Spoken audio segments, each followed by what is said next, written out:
Hey, it's Danny from Conscious Calisthenics here with another intermittent calisthenics ab workout, and some of it is weighted calisthenics. So, the first exercise is knees to elbows with a twist modification outwards, as you can see I'm doing in this. And with this modification, instead of just putting your knee forward, you then twist it out, as I'm doing now. And you want to do 12 reps on each side. And you want your shoulders to ideally be stacked directly underneath your elbows, and you want to have your back as flat as possible.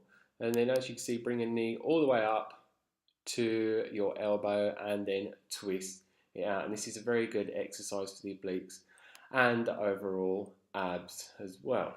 And then we have your hanging toes to bar, and you want to lift your feet all the way up to the bar, hang down with your arms fully extended out, don't have them bent whatsoever. Make sure that your whole core is engaged and you're using your core to lift you up, because a lot of people are using their hips instead, which does not fully engage the core. So then it's not going to be that intense on the core. I see so many people swinging all the way back with like a lot of force and then swinging back up, and that's not good whatsoever.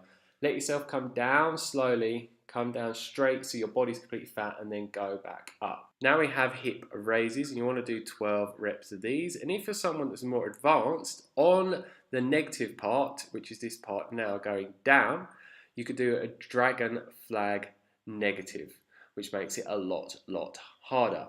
But yeah, for someone that is just going to do the standard hip raises like I'm doing now, make sure when you are lifting your legs up, as you see me do in this clip, make sure that it's mostly your core lifting them up by making sure that your core is engaged.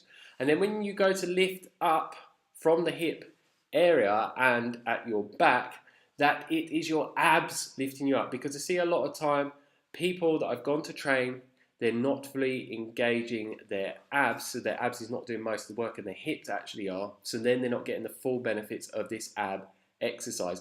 And if you want to make any of these ab exercises harder, just do them slower. This is what I do to really tear the muscles as much as possible, fatigue them as much as possible, get the time and attention maximized, so then I can maximize my muscle growth.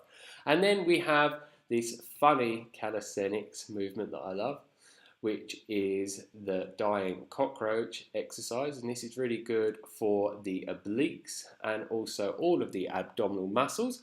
And when you're doing this one, have your body laying flat like I am, as you can see in this video. And when you're moving your legs around, just move them slightly round with your hips at the same time, but get your abs to be fully engaged and get your hips and your legs to move to the side. Don't just be using your legs and your hips, because again, you're not going to get the full benefits of this amazing calisthenics exercise.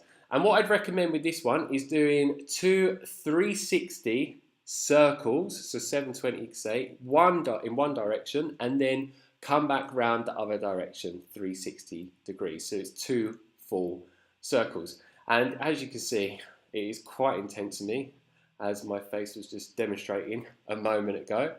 And yeah, what I love to do in every calisthenics exercise is normally do 3 exercises that works more on the oblique muscles, next to their six-pack, as a lot of people would call it. And then the other 3 exercises that I normally do is target more of the six-pack area. And this is what I've done in this video, so you can get an all-round balanced ab calisthenics workout.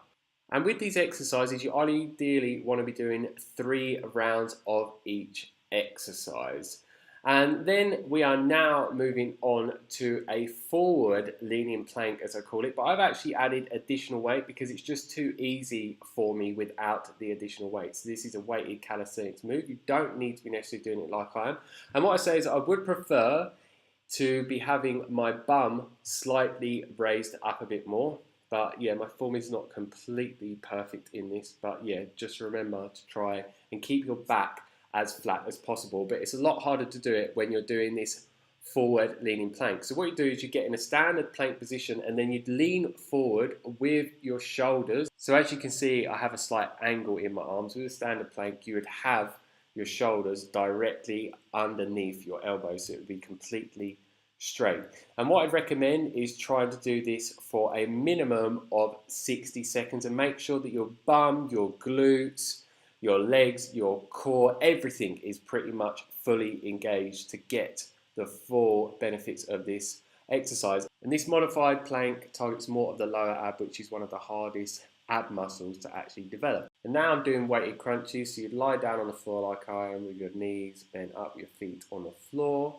And then if you're going to use weights, lift it up in the air like I am. And I'm making it harder. My back isn't actually touching the floor, it's hovering over and coming back up. So I have complete time under tension where the muscle's fully engaged the whole time I'm doing this ab exercise. But this is for people that are more advanced with calisthenics. And you want to do 12 reps of this exercise as well. That's it for this video. If you have any questions, leave them down below. Don't forget to like, share, and subscribe to receive a lot more videos from me on a regular basis. As always, stay fit, stay energetic, and go and get those gains. Peace.